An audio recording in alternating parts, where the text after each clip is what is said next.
What's up mga brody? Good morning. May i-address lang tayo uli at saka lilinawin. So, ito yung sample na makikita nyo. Panoorin nyo muna to. So, good morning mga brody. Bawal po ito sa LTO at saka HPG. Yung may cover na ganyan, acrylic.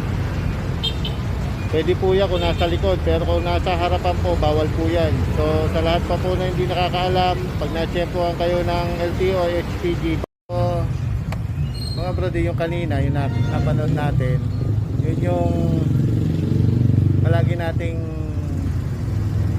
namamali o na hindi naman natin nalalaman na mali pala yung ginagawa natin. So mga brody, mali po yung paglalagay ng acrylic covers sa harap mismo ng plaka.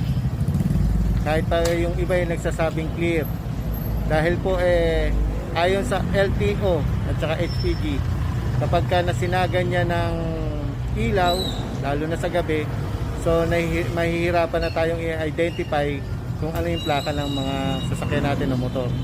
So mga brody, uulitin ko, bawal yan dahil unang-una nga sa kadahilan ng hindi siya nakikita o nababasa pag natatapatan ng ilaw. Pangalawa, naipunan ng dumi.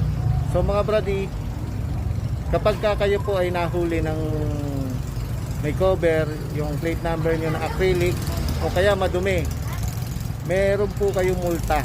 So wag na po kayong makipagtalo kung sino man po yung LTO enforcer o HPG.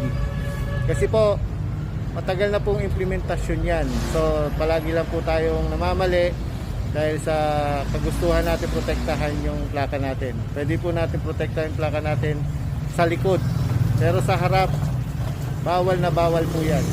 So mga brody, sana nakatulong ulit itong video na to. Maraming salamat mga brody. Ciao.